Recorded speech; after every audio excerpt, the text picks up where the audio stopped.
ने किस वर्ष भारत पर आक्रमण किया था? 326 ईसा पूर्व, बिल्कुल सही है, जिसको इंग्लिश में बीसी कहते हैं, ठीक है ना। आगे आपको बताना है 13वीं शताब्दी में किसके द्वारा दिए गए शब्दों के प्रयोग का तात्पर्य 16वीं शताब्दी में बाबर द्वारा प्रयुक्त शब्द का अर्थबोध के समान था? जियाउद्दीन बर्नी, ठीक है ना, बिल्कुल सही है। आगे आपको बताना है दिल्ली सल्तनत की सर्वप्रथम महिला राज्यकर्ता कौन थी या फिर शासिका? रजिया सुल्तान। भारत के संदर्भ में भी आता है कि अगर सबसे पहला महिला सुल्तान की बात करें या फिर महिला शासिका का, तो रजिया सुल्तान ही। रजिया सुल्तान किसकी बेटी थी? इल्तुतमिश की, ठीक है ना। और इल्तुतमिश किस वंश से संबंधित रखता था?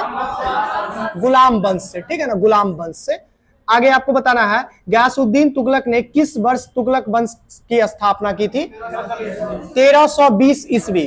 कब? 1320 ईस्वी, ठीक है ना। तुगलक वंश की स्थापना 1320 में ही होती है। आगे आपको बताना है मंगोलों के वंशज मुगल कहाँ के निवासी थे? मध्य एशिया वाले क्षेत्र का, ठीक है ना। चाइना वाला जो क्षेत्र है ना, वही एरिया है। मंगोल जो थे ना वो वहीं के थे, ठीक है ना। आगे आपको बताना है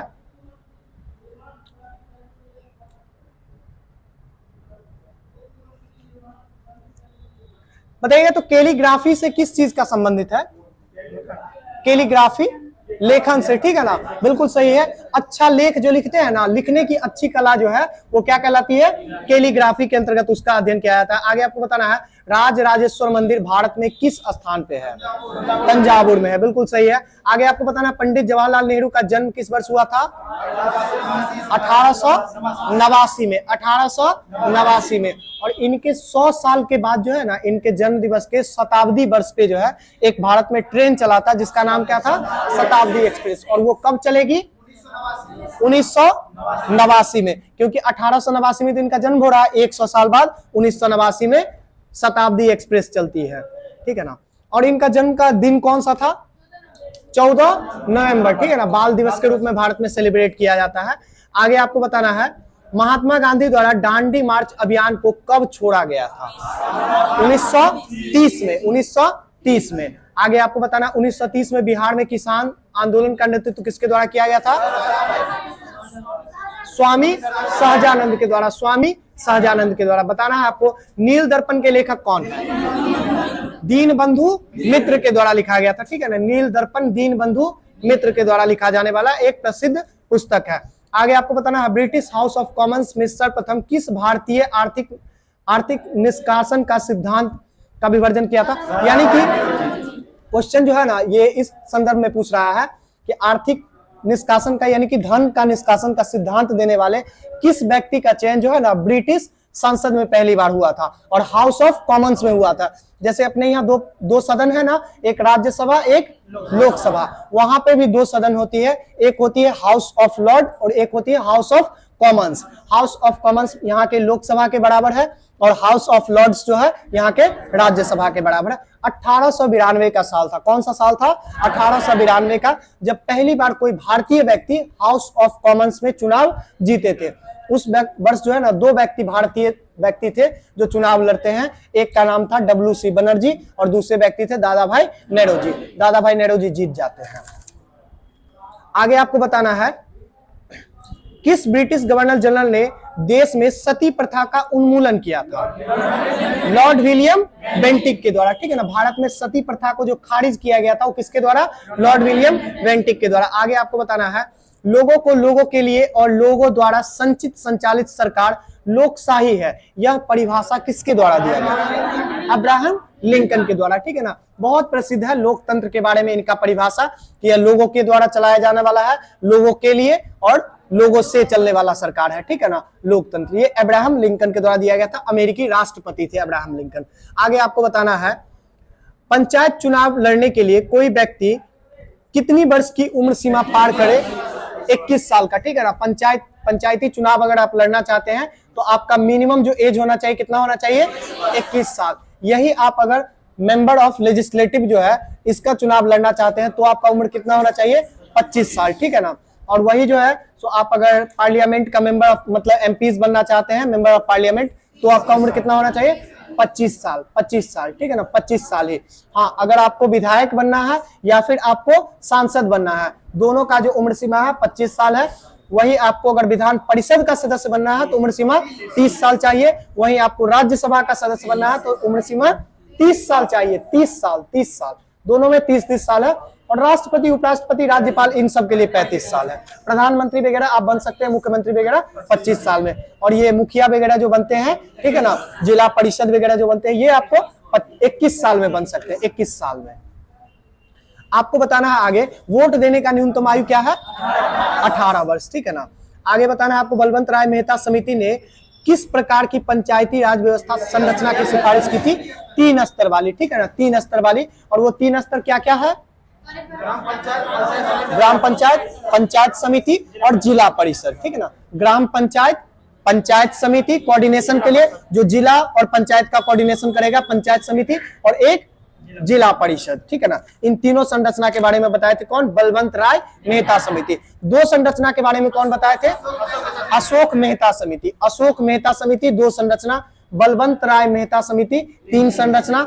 4 संरचना के बारे में कौन बताए थे? 4 स्तर में PVK राव समिति। देखिए ना, नाम से भी आप याद कर सकते हैं। देखिए जैसे अशोक मेहता, 2 ही नाम है ना, अशोक और मेहता।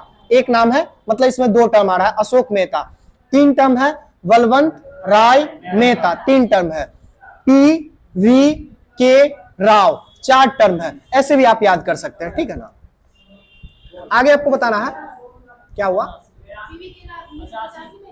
PVK राव का ठीक डेट हमको नहीं याद है, ठीक है ना। कोई बात नहीं, पहले अभी इतना याद रखे। चलिए आगे बढ़े। बताइएगा, संविधान के किस संशोधन में मूलभूत अधिकारों को नीति निर्देशक तत्वों के सिद्धांत पर श्रेष्ठता प्रदान की गई थी? कौन सा संविधान संशोधन था? फिर से क्वेश्चन सुनिएगा। 42वां संविधान संशोधन था। 42वां संविधान संशोधन क्या कहता है? तो संविधान संशोधन कौन सा था? जो मूलभूत अधिकार, जिसको मौलिक अधिकार कहते हैं, मौलिक अधिकार पर नीति निर्देशक तत्वों की सर्वश्रेष्ठता प्रदान की गई थी, ठीक है ना। यानी कि मौलिक अधिकार जो है वो नीति निर्देशक तत्व से कहीं ऊपर है, ऐसा जो प्रदान किया गया था, वो कौन सा संविधान संशोधन था? 42वां संविधान संशोधन, जो कब हुआ था? 1976 में। आप लोग को याद ही है। किसके सरकार के कार्यकाल में हुआ था? इंदिरा गांधी सरकार के कार्यकाल में हुआ था, ठीक है ना। आगे आपको बताना है, किस राज्य के मुख्यमंत्री की नियुक्ति किसके द्वारा होता है? किसी राज्य का?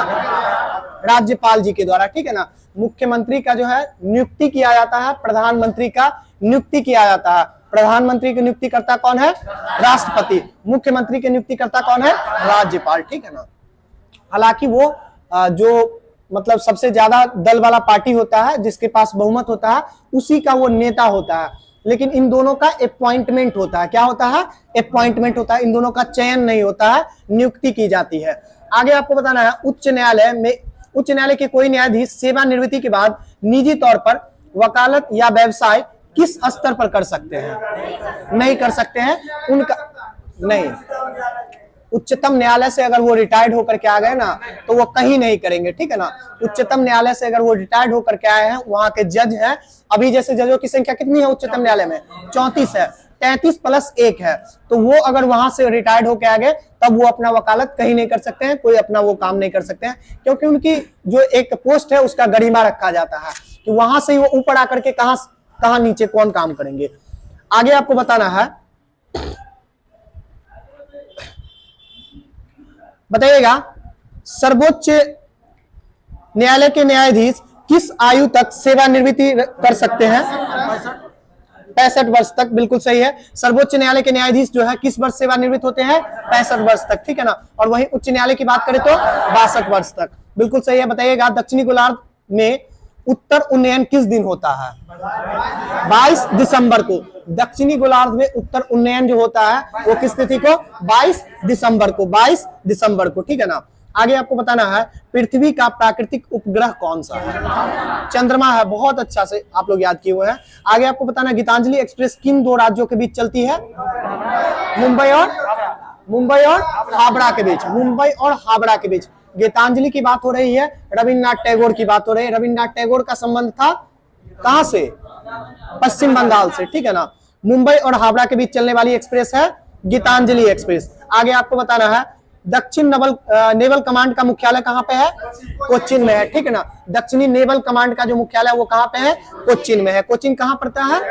केरला का एक जगह है, ठीक है ना, केरला का एक प्रमुख बंदरगाह भी है। आगे आपको बताना है पूर्व नेवल कमांड का मुख्यालय कहाँ पे है? पूर्वी का विशाखापट्टनम, आंध्र प्रदेश विशाखापट्टनम, ठीक है ना, पूर्वी का विशाखापट्टनम है। आगे आपको बताना है भारत का राष्ट्रीय पक्षी मोर, याद है ना सभी लोग को। आगे आपको बताना है रेलवे स्टाफ कॉलेज भारत में कहां पे है? बड़ोदरा गुजरात में, बड़ोदरा गुजरात में है। रेलवे स्टाफ कॉलेज कहां पे है? बड़ोदरा गुजरात में है। कोच्चिन बंदरगाह के बारे में पूछ रहा है, कहां पे है? केरला में है, ठीक है ना। चलिए आगे आपको बताना है लोकप्रिय गोपीनाथ बारदोली अंतरराष्ट्रीय हवाई अड्डा कहां? असम गुवाहाटी में, ठीक है ना। बारदोली जो गोपीनाथ बारदोली अंतरराष्ट्रीय हवाई अड्डा कहां पे है? असम गुवाहाटी में है। आगे आपको बताना है कार्बेट राष्ट्रीय उद्यान कहां पे है? उत्तराखंड में है, ठीक है ना। इसका जो पूरा नाम है जिम कार्बेट नेशनल पार्क है, ठीक है ना। हालांकि इससे पहले इसका नाम क्या था? हैली नेशनल पार्क, ठीक है ना। भारत का पहला ये राष्ट्रीय पार्क है। वर्तमान में इसका नाम और चेंज हो गया है और तीसरा अभी नाम क्या है? रामगंगा नेशनल पार्क है, ठीक है ना। उत्तराखंड में है रामगंगा नेशनल पार्क, अभी वर्तमान नाम है, जिसका पहले नाम था जिम कार्बेट राष्ट्रीय उद्यान। आगे आपको बताना है भरतनाट्यम नृत्य की शुरुआत कहां से हुई थी? भारत के तमिलनाडु से। भरतनाट्यम तमिलनाडु, भरतनाट्यम तमिलनाडु, ठीक है ना। बताइएगा सोना का शुद्धतम रूप कितने कैरेट को माना जाता है? 24 कैरेट को। सोना का शुद्धतम रूप जो है कितने कैरेट को? 24 कैरेट को माना जाता है। बताइएगा आकाश में उड़ती पक्षी में कौन सी ऊर्जा होगी? स्थितिज ऊर्जा ना, दोनों होगा, स्थितिज और गतिज दोनों होगा। काहे? सिर्फ गतिज ना होगा, दोनों होगा, बिल्कुल सही है। स्थितिज और गतिज ऊर्जा का मतलब होता है किसी भी वस्तु के स्थिति के कारण अगर उसमें कुछ ऊर्जा है तो उसको क्या बोलते हैं? स्थितिज ऊर्जा है। किसी भी वस्तु के गति के कारण उसमें जो ऊर्जा है उसको क्या बोलते हैं? गतिज ऊर्जा। तो आकाश में अगर पक्षी रुकी हुई है तो उसमें कौन सी ऊर्जा होगी? स्थितिज ऊर्जा। लेकिन आकाश में जाके पक्षी कभी रुकती है? वो तो हमेशा उड़ती रहती है, आगे बढ़ती रहती है, गति करते हुए रहती है, तो उसके पास गतिज ऊर्जा भी रहते हैं और एक ऊंचाई है, इसके कारण उसके पास एक स्थितिज ऊर्जा भी है। जैसे ये पंखा अभी चल रहा है, इसमें कौन सी ऊर्जा है? ध्यान से सोच करके बताइए, गतिज है या स्थितिज है? बिल्कुल सही है, यांत्रिक ऊर्जा माने गतिज और स्थितिज दोनों है। देखिए ये लगातार गति भी कर रही है, इसके कारण इसमें गति है, ठीक है ना। और एक स्थिति पे लटका हुआ है, इसके पास एक ऊर्जा संरक्षित है। अगर ये यहाँ से टूट के गिर जाए तो किन्हीं के सर पे गिरेगा तो सर फोड़ सकने का ये ऊर्जा रखता है, इसके कारण इसमें दोनों है। चलती हुई विमान में कौन सी ऊर्जा रहती है? ध्यान से बताइएगा, स्थितिज या गतिज? दोनों ऊर्जा रहती है। अरे एक ऊंचाई पे जाकर के ही विमान उड़ती है ना, तो ऊंचाई है इसके कारण उसमें स्थितिज ऊर्जा है और गति कर रही है इसके कारण गतिज ऊर्जा है। अब ध्यान से बताइएगा ट्रेन में कौन सी ऊर्जा रहती है? ट्रेन में कौन सी ऊर्जा रहती है? गतिज ऊर्जा या स्थितिज ऊर्जा? गतिज ऊर्जा। आप हमसे पूछिएगा कि ठीक से क्वेश्चन कीजिए कि ट्रेन चल रही है कि ट्रेन रुकी हुई है? ट्रेन अगर चल रही है तब पर भी कौन सी ऊर्जा होगी? गतिज ऊर्जा। अगर ट्रेन चल रही है तो कौन सी ऊर्जा होगी? गतिज ऊर्जा। दोनों कौन सी ऊर्जा है? ट्रेन अगर चल रही है, ट्रेन में ध्यान से सुनिए और उसके बाद इसका आंसर कीजिए, ठीक है ना। ट्रेन में कौन सी ऊर्जा रहेगी? गतिज ऊर्जा, ठीक है ना। अगर ट्रेन चल रही है तो गतिज ऊर्जा होगी। ट्रेन में अभी हम क्या बताएं कि किसी भी वस्तु के स्थिति के कारण उसमें जो ऊर्जा होती है उसको क्या बोलते हैं? स्थितिज ऊर्जा। अब ट्रेन का कौन सा ऊंचाई का स्थिति है? ट्रेन का तो कोई ऊंचाई का स्थिति नहीं है। हाँ, उसमें बैठे पैसेंजर का अगर बताया जाए तो पैसेंजर कहाँ बैठा हुआ रहता है? सीट्स पे बैठा हुआ रहता है, वो कुछ ऊंचाई पे रहता है। उस ऊंचाई से अगर वो गिरेगा तो कुछ वो ऊर्जा ले करके गिरेगा, तो उसके अंदर जो बैठा हुआ व्यक्ति है उसमें कौन सी ऊर्जा होगी? तो यांत्रिक ऊर्जा। अगर ट्रेन चल रही है तो, और ट्रेन रुकी हुई है तो स्थितिज ऊर्जा। स्थिति के कारण किसी भी वस्तु में जो ऊर्जा होती है उसे स्थितिज ऊर्जा कहते हैं। गति के कारण किसी भी वस्तु में जो ऊर्जा होती है उसे गतिज ऊर्जा कहते हैं, ठीक है ना। ध्यान से इस क्वेश्चन को जब भी पूछेगा तो आपको ध्यान से पढ़ करके तब जवाब देना है, ठीक है ना। चलिए आगे बताइएगा, किसी माध्यम में ध्वनि का वेग अधिकतम होता है? किस माध्यम में ध्वनि का वेग अधिकतम होता है? ठोस माध्यम में, ठीक है ना। आप एक चीज बताइएगा, ताप बढ़ने से प्रकाश की चाल पर क्या प्रभाव पड़ेगा? कोई प्रभाव नहीं पड़ेगा, बढ़ जाएगा। शांत रहिए, शांत रहिए, बिल्कुल सही पीछे से बोल रहे हैं। ताप बढ़ने घटने से प्रकाश की चाल पर कोई प्रभाव नहीं पड़ता है। उसी तरह की एक राशि है जो ध्वनि को भी कोई प्रभावित नहीं करती है। वो कौन सी राशि है? दाब। बहुत अच्छा, वो कौन सी राशि है? दाब। दाब के बढ़ने या घटने से ध्वनि के चाल पर कोई प्रभाव नहीं पड़ता है। अब आपको बताना माध्यम में, माध्यम का ध्यान से सोच करके एक बार में बोलिएगा, माध्यम का ताप बढ़ने और घटने से ध्वनि पर क्या प्रभाव पड़ता है? एकदम डायरेक्टली प्रोपोर्शनल होता है। ताप बढ़ेगा तो चाल बढ़ेगा, ताप घटेगा तो चाल घटेगा। अब बताइए, ध्वनि का अगर किसी माध्यम का हम घनत्व को बढ़ाते घटाते हैं तो क्या प्रभाव पड़ेगा? घनत्व का कोई प्रभाव नहीं पड़ेगा। गैस में ध्वनि का चाल द्रव की अपेक्षा कम होता है। गैस में ध्वनि का चाल द्रव की अपेक्षा, द्रव में ध्वनि का चाल ठोस की अपेक्षा कम होता है। कम होता है ना, ठोस की अपेक्षा कम होगा ना। आप लोग कंसेप्ट हिल गया है क्या? एकदम सही बोल रहे हैं ना। सबसे कम किसमें होगा? गैस में। सबसे ज्यादा किसमें होगा? ठोस में। ठोस का घनत्व सबसे ज्यादा, गैस का घनत्व सबसे कम। घनत्व बढ़ने से ध्वनि का चाल उल्टा हो जाता है। ठीक है ना, इस कंसेप्ट को याद रखिएगा। ठीक है ना, इसी के लिए इसकी चर्चा की, नहीं तो आप लोग को तो पता है। एक ही बात बस याद रखिएगा कि घनत्व बढ़ने से ध्वनि का चाल घटता है। घनत्व बढ़ने से ध्वनि का चाल घटता है। ये चीज सुनने में आपको गलत लग रहा है, लेकिन ये सही है। ध्वनि का चाल घनत्व बढ़ने से घटता है। ध्वनि का चाल ताप बढ़ने से बढ़ता है। ठीक है ना, ध्वनि का चाल आर्द्रता बढ़ने से बढ़ता है। ध्वनि का चाल आर्द्रता बढ़ने से बढ़ता है। सब कुछ में बढ़ेगा। ठीक है ना, जैसे ही आप घनत्व पे जाइएगा उल्टा हो जाएगा। ठोस मीडियम में सबसे ज्यादा, गैस मीडियम में सबसे कम, द्रव में ठोस से कम, गैस से ज्यादा। चलिए आगे आपको बताना है, प्रकाश संश्लेषण के लिए कौन सी गैस की आवश्यकता होती है? O2 का ना, ऑक्सीजन का ना, CO2 का, ऑक्सीजन का नहीं। प्रकाश बिल्कुल सही है। प्रकाश संश्लेषण के लिए ऑक्सीजन का क्या आवश्यकता? प्रकाश संश्लेषण का तो बाय प्रोडक्ट होता है ऑक्सीजन। प्रकाश संश्लेषण की क्रिया होने के लिए सूर्य प्रकाश, ग्लूकोज और कार्बन डाइऑक्साइड गैस की आवश्यकता होती है। उसका ऑक्सीजन तो उससे मुक्त होता है ना, जो हम लोग सांस लेते हैं। आगे आपको बताना है, जस्ती लोहा पत्रक में किसका परत चढ़ा हुआ होता है? जस्ता का, जिंक का। ठीक है ना, जस्ता वाला जो लोहा होगा उस पे जस्ता का परत चढ़ा हुआ होगा। उस प्रक्रिया को क्या बोलते हैं? जस्तीकरण अथवा गैल्वेनाइजेशन बोलते हैं। यसद लेपन ना, हाँ ठीक है, यसद लेपन या फिर जैसा भी गैल्वेनाइजेशन इंग्लिश में बोलते हैं। आगे आपको बताना है, भारी पानी का रासायनिक सूत्र क्या होता है? D2O, deuterium oxide. ड्यूटेरियम किस धातु का अयस्क है? ड्यूटेरियम किस धातु का अयस्क है? किसी धातु का अयस्क नहीं है, वो हाइड्रोजन तत्व का अयस्क है। ड्यूटेरियम किस धातु का अयस्क है?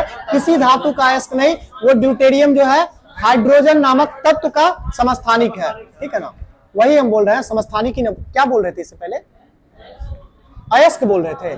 अच्छा नहीं, सॉरी, समस्थानिक जो होता है, ठीक है ना, आइसोटोप जिसको बोलते हैं वो समस्थानिक है। ठीक है ना, चलिए आगे आपको बताना है, कार्य का इकाई क्या होता है?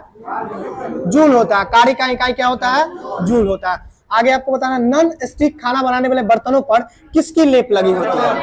टेफ्लॉन की। ठीक है ना, नॉन स्टिक जो बर्तन नहीं आता, ब्लैक जो बर्तन आता है जिसमें बोलता है कि खाना नहीं चिपकेगा, वो उस पे जो परत लगी हुई थी किसकी होती है? टेफ्लॉन की। हालांकि वो बर्तन बनी होती है किसकी? एल्यूमिनियम की। बर्तन बनी हुई होती है एल्यूमिनियम की और टेफ्लॉन की लेप लगाई जाती है। आगे आपको बताना है, कार्बन, हीरा और ग्रेफाइट किस समूह, मतलब किसके अपरूप है?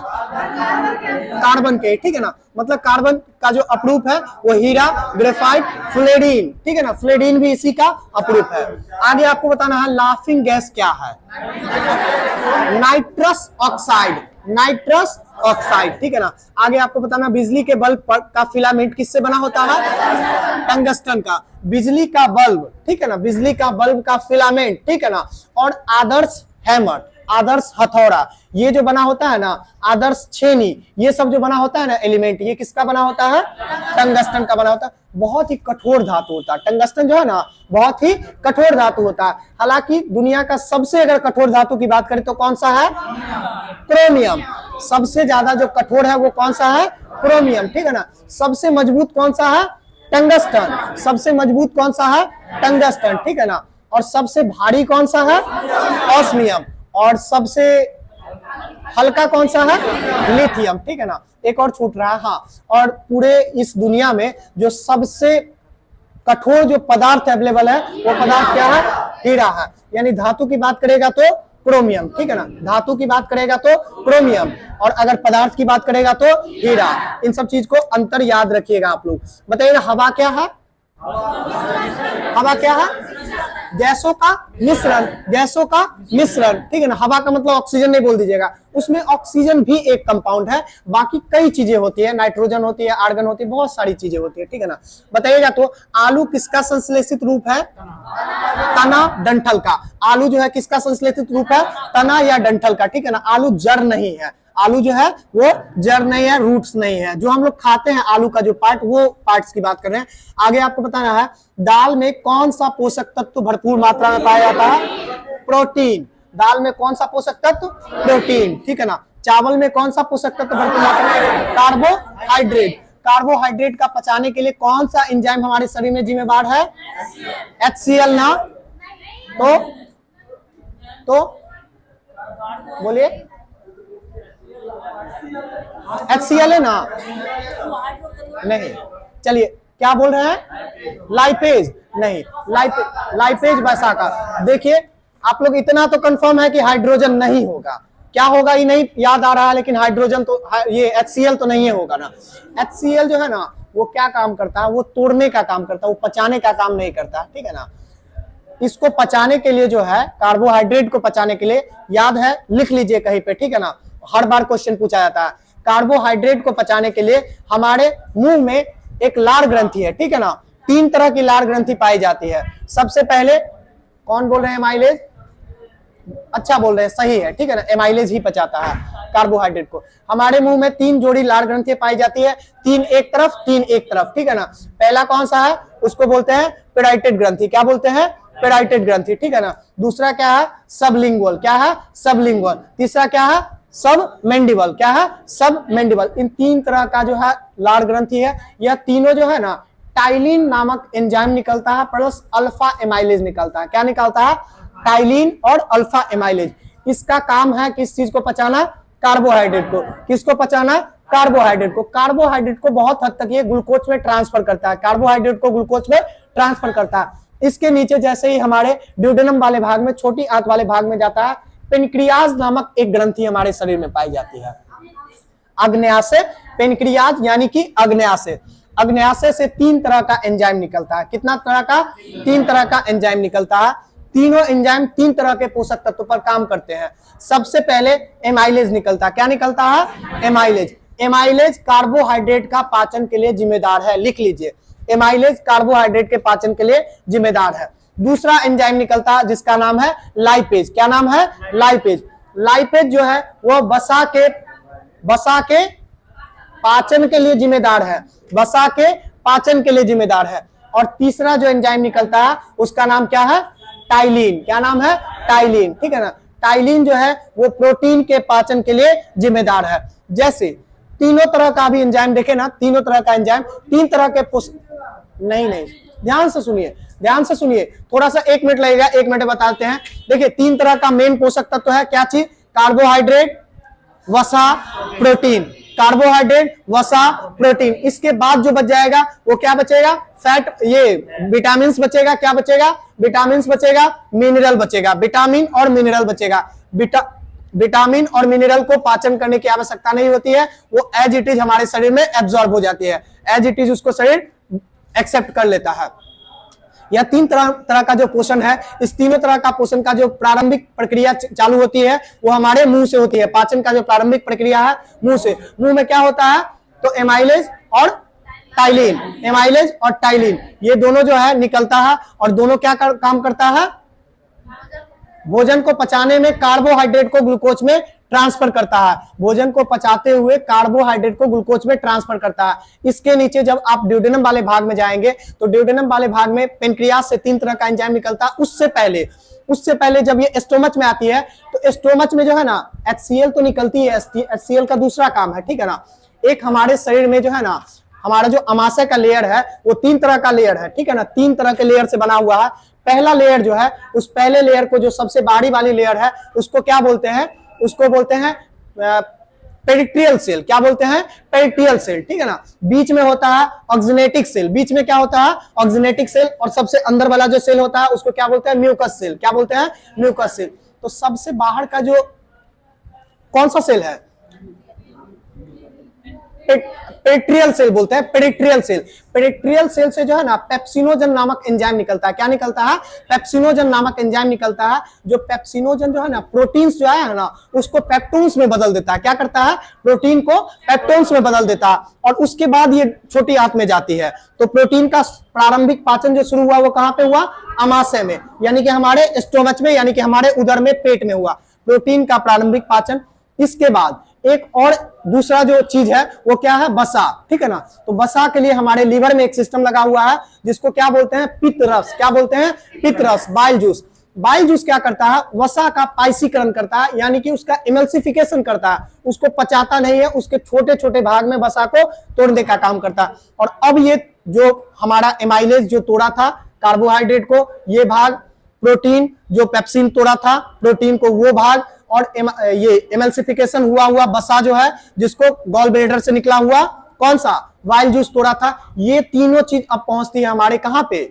ड्यूडेनम वाले भाग में, छोटी आंत वाले भाग में। वहां पे पेनक्रियास से 3 तरह का एंजाइम निकलता है और फाइनल पाचन वहां पे होता है, ठीक है ना। इस चीज को याद रखिएगा। तो आप याद रखिएगा एमाइलेज से किसका पाचन होगा? कार्बोहाइड्रेट का। लाइपेज से किसका पाचन होगा? वसा का, ठीक है ना। और ट्रिप्सिन से किसका पाचन होगा? प्रोटीन का, ठीक है ना। ट्रिप्सिन से किसका पाचन होगा? प्रोटीन का। देखिए ट्रिप्सिन और टाइलिन ये दोनों अलग है, याद रखिएगा, दोनों एक को मिक्स नहीं कीजिएगा। ट्रिप्सिन जो है ना वो एमिनो एसिड में चेंज करने का काम करता है प्रोटीन को, जबकि टाइलिन हमारे ये मुंह से निकलने वाले लार ग्रंथि से निकलता है जो कार्बोहाइड्रेट पे काम करता है, ठीक है ना। चलिए आगे आपको बताना है धुआं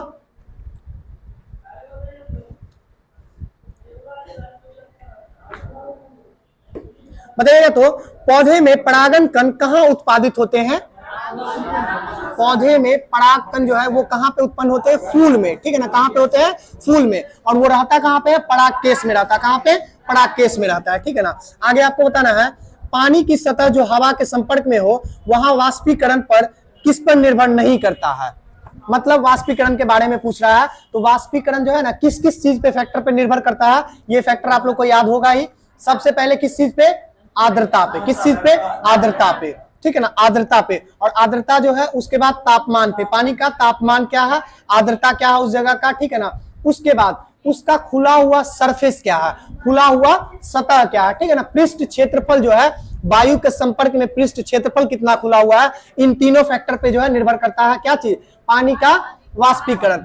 पानी कितना गहरा है, कितना कम गहरा है, इन सब चीजों पे निर्भर नहीं करता है, ठीक है ना। तापमान पे याद रखिएगा, आर्द्रता पे और खुली हुई सतह पे, इस पे निर्भर करता है पानी का क्या चीज? वाष्पीकरण। चलिए आगे और बताना है आपको। बताइएगा तो वैदिक काल में वर्ण व्यवस्था का प्रतिपादक किसे माना जाता है? वैदिक काल में वर्ण व्यवस्था का प्रतिपादक मनु को माना जाता है, ठीक है ना। मनु को, जो वर्ण व्यवस्था ना, जो जाति व्यवस्था है, इसके जो पहले प्रतिपादक थे वो कौन थे? मनु थे। मनु के द्वारा ही ना लिखा गया था मनु स्मृति, जिसको अंग्रेजों के द्वारा ट्रांसफर किया गया किस नाम से? अ कोड ऑफ जेंटुलोज, ठीक है ना। चलिए कोई बात नहीं, आगे देखिएगा। बताइएगा कौन सी मिट्टी को रेगुर मिट्टी भी कहा जाता है? यानी काली मिट्टी का अन्य नाम पूछ रहा है। काली मिट्टी का अन्य नाम क्या है? रेगुर मिट्टी है। बताइएगा जल संधि जो भारत और श्रीलंका को पृथक करती है कौन सी जल संधि है? पाक जल संधि है। बताना है भारत में आम चुनाव पहली बार कब हुआ था? 1951-52 में पहली बार जो आम चुनाव हुआ था। अभी जो चुनाव होने वाला है ना, जनरल इलेक्शन, ये जो जहां से प्रधानमंत्री के लिए जो चुनाव होता है, मेंबर ऑफ पार्लियामेंट के लिए जो चुनाव होता है, उसको बोलते हैं आम चुनाव, सामान्य चुनाव, जनरल इलेक्शन है। तो ये पहली बार कब परफॉर्म किया गया था? 1951-52 में, ठीक है ना। बताइएगा नागार्जुन सागर किस बांध पे बना हुआ है? कृष्णा नदी पर। किस राज्य में बसा हुआ है? आंध्र प्रदेश में, ठीक है ना। नागार्जुन सागर जो है ना कृष्णा नदी पर बनी हुई है आंध्र प्रदेश में। चलिए, भारत की सबसे बड़ी जो बांध है वो कौन सी बांध है? हीराकुंड। भारत का सबसे बड़ा बांध भाखड़ा नांगल, टिहरी, हीराकुंड बांध। हाँ, अभी हम पूछ रहे हैं, अगर क्वेश्चन ध्यान से सुनिए, ध्यान से सुनिए, अगर आपके प्रश्न में एक लाइनर, अगर वन लाइनर क्वेश्चन लिखा हुआ है कि भारत की सबसे बड़ी बांध कौन सी है, तो आप क्या दीजिएगा आंसर? हीराकुंड बांध, हीराकुंड बांध। तो देखिए, बड़ी का मतलब क्या होता है पता है? बड़ा का मतलब समझते क्या होता है? जिसका जो है ना लंबाई और ऊंचाई दोनों चीज अलग अलग होता है। लंबाई और ऊंचाई दोनों अलग अलग चीज होता है। जिसका लंबाई ज्यादा हो ना उसको क्या बोलते हैं? बड़ी बांध बोलते हैं। क्या बोलते हैं? बड़ी बांध है। कौन सा बांध है? हीराकुंड बांध है, कोई डाउट नहीं है। भारत का सबसे ऊंचा बांध कौन सा है? टिहरी बांध है। भागीरथी पर जो उत्तराखंड में बना हुआ है ना, वो भारत का सबसे ऊंचा बांध है। और भारत का सबसे ऊंचा गुरुत्वीय बांध कौन सा है? भाखड़ा नांगल बांध है, ठीक है ना। भाखड़ा नांगल बांध जो है ना वो सबसे ऊंची गुरुत्वीय बांध है। और भारत का सबसे ऊंची जो बांध है वो कौन सी है? टिहरी बांध है। और टिहरी बांध उत्तराखंड में है, भागीरथी नदी पर। और भारत का सबसे बड़ा बांध कौन सा है? हीराकुंड बांध है। इन तीनों को अच्छे से याद रखिएगा, कंफ्यूजन नहीं होना है कभी भी। चलिए आगे आपको बताना है, प्राकृतिक गैस का मुख्य अवयव क्या होता है? मीथेन, ठीक है ना। CH4 जो होता है वो प्राकृतिक गैस का मुख्य अवयव है। और इसी तरह से जो है हमारे घर में जो आने वाली गैस है जिसको क्या बोलते हैं? LPG जो बोलते हैं, घरेलू गैस है, उसका मुख्य अवयव क्या है? ब्यूटेन और आइसोप्रोपेन। ब्यूटेन और आइसोप्रोपेन ये दो चीज से मुख्यतः मिलकर के बनी हुई होती है, ठीक है ना। चलिए आगे आपको बताना है, लोहे की कलाई पर किस धातु का उपयोग किया जाता है? लोहे की कलाई के लिए वही गैल्वेनाइजेशन का बात कर रहा है, जिंक का, ठीक है ना। जिंक का प्रयोग किया जाता है। आगे आपको बताना कौन सी गैस मौसमीय परिवर्तन से को प्रभावित नहीं करती है? कौन सी गैस, ध्यान से सुनिएगा, कौन सी गैस मौसमीय परिवर्तन को प्रभावित नहीं करती है? यानी कि ये पूछ रहा है कि कौन सा ऐसा गैस है जो वायुमंडल में रहेगा लेकिन वो जो है ना ग्लोबल वार्मिंग वगैरह के लिए जिम्मेवार नहीं होगा। Methane gas, methane gas, methane gas, ठीक है ना। कौन सा गैस? मीथेन गैस, CH4 जो होता है, ठीक है ना। CH4 का उत्पादन जो है ना, कहीं भी सड़ी गली चीज होगी ना वहां से CH4 का उत्पादन हो जाएगा। धान के खेत से भी किस गैस का निर्माण होता है? मीथेन गैस का, ठीक है ना। उसके बाद खान वगैरह जो होता है, जहां से कोयला वगैरह निकालने का काम करते हैं, वहां पे भी कौन सी गैस होती है? मीथेन गैस होती है। और कौन सा ऐसा ग्रह है जहां पे मीथेन गैस है? मार्स, मार्स, मार्स, मंगल, ठीक है ना। चलिए आगे आपको बताना है, मानव हृदय में शुद्ध रक्त कहां पाया जाता है? कहां पे पाया जाता है? महाधमनी में, ठीक है ना। शुद्ध और अशुद्ध रक्त क्या होता है? ऑक्सीजनेटेड ब्लड और डीऑक्सीजनेटेड ब्लड, ठीक है ना। मतलब प्योर और इम्प्योर। तो शुद्ध जो होता है ना, जिसमें ऑक्सीजन की मात्रा ज्यादा हो उसको क्या बोलते हैं? शुद्ध रक्त बोलते हैं। जिसमें ऑक्सीजन की मात्रा कम हो उसको अशुद्ध रक्त बोलते हैं, ठीक है ना। तो हमारे शरीर का कौन सा हिस्सा ऐसा है जो शुद्ध रक्त को कैरी करता है? कौन सा हिस्सा है?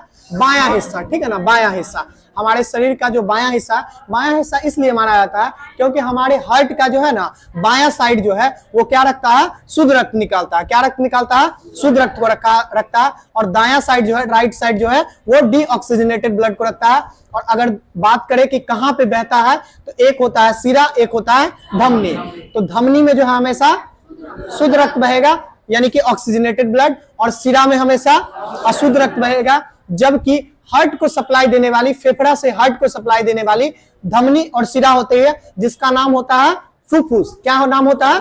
फुफ्फुस, पल्मोनरी बोलते हैं। तो पल्मोनरी में ये केस उल्टा हो जाएगा, ठीक है ना। यानी कि अगर पल्मोनरी, अगर आर्टरी है यानी कि फुफ्फुस धमनी है, उसमें कैसा रहेगा? अशुद्ध रक्त रहेगा। और अगर पल्मोनरी वेंट्रिकल है तो उसमें कैसा रहेगा? शुद्ध रक्त रहेगा, ठीक है ना। इस चीज को याद रखिएगा, क्वेश्चन यहां से कभी कभी पूछता है। आगे आपको बताना है, समुद्र पानी में बहुतायत पाए जाने वाला तत्व कौन सा है? NaCl, सोडियम क्लोराइड, ठीक है ना। समुद्र पानी में नमक तो पाया ही जाता है ना सबसे ज्यादा। बताना है टीएनटी विस्फोटक का क्या नाम है? ट्राई नाइट्रो टीएनटी, बिल्कुल सही है, ट्राई नाइट्रो टोल्यून नाम है, ठीक है ना। आगे आपको बताना है C3 पौधे में प्रकाश संश्लेषण का पहला अस्थायी उत्पाद क्या बनता है? C3 में, ठीक है ना, प्रकाश संश्लेषण किसी दिन पढ़ेंगे ना अच्छे से पादप में, तो उसमें बताएंगे, ठीक है ना। इसमें जो C3 होगा तो फास्फोग्लिसरीन बनेगा। क्या बनेगा? फास्फोग्लिसरीन। सबका मुख्य जो काम है ना वो ग्लूकोज तक ही पहुंचना है। सबका मुख्य काम क्या है?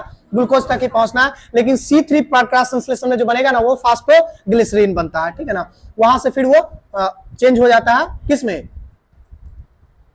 ग्लूकोज में।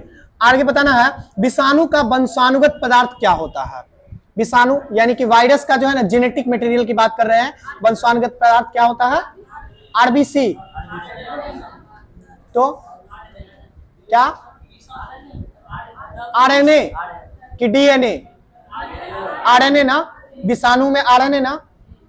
देखिए विषाणु जो होता है ना, वायरस जो बोलते हैं, वायरस कुछ नहीं होता है। वायरस एक छोटा सा कण है। वायरस क्या है? एक छोटा सा कण है। उस कण पे ना एक कैप्सिड नामक प्रोटीन का लेयर रहता है, और वो प्रोटीन का लेयर जो है ना फैटी लेयर रहता है, जो हम लोग अभी क्या चीज सैनिटाइजर वगैरह का इस्तेमाल करते हैं ना, तो वही लेयर टूट जाता है और उसका जेनेटिक मटेरियल बिखर जाता है। उसके जेनेटिक मटेरियल में या तो डीएनए रहेगा या तो आरएनए रहेगा। डीएनए भी रह सकता है, आरएनए भी रह सकता है, दोनों एक साथ में रहेगा। या तो डीएनए रहेगा या तो आरएनए रहेगा, ठीक है ना। चलिए आगे आपको बताना है प्रकाश के विवर्तन की खोज किसके द्वारा की गई थी? प्रकाश के विवर्तन, ठीक है ना, विवर्तन का खोज, विवर्तन का खोज इसी से वेव थ्योरी मिला था, गेरेमाल्डी के द्वारा। किसके द्वारा? गेरेमाल्डी के द्वारा, ठीक है ना, गेरेमाल्डी के द्वारा। एक गैरीवाल्डी जी हैं वो अलग है, ठीक है ना, गेरेमाल्डी के द्वारा। प्रकाश के विवर्तन का खोज किसके द्वारा किया गया था? गेरेमाल्डी के द्वारा, ठीक है ना। आगे आपको बताना है प्रकाश का विद्युत चुंबकीय तरंग जो है इसका खोज किसके द्वारा किया गया था? मतलब विद्युत चुंबकीय ने प्रकाश का विद्युतीय प्रभाव जो है इसका खोज किसके द्वारा किया गया था? आइंस्टाइन के द्वारा। किसके द्वारा? आइंस्टाइन के द्वारा। कब किया गया था? 1905 में। कब नोबेल मिला इसके लिए? 1921 में मिला था, ठीक है ना। 1905 में जो है ना इसका खोज किया गया था, और इसी काम के लिए नोबेल प्राइज मिला था आइंस्टीन को 1921 में, ठीक है ना। E बराबर mc स्क्वायर के लिए नोबेल नहीं मिला था। चलिए आगे आपको बताना है आर्किमिडीज का सिद्धांत के अनुसार उत्प्लावन बल के बराबर किस पे निर्भर करता है? उत्प्लावन बल किसके बराबर होता है? विस्थापित द्रव्य के बराबर। जितना द्रव्य को वो विस्थापित कर पाएगा उतना उत्प्लावन बल उस पे काम करेगा, ठीक है ना।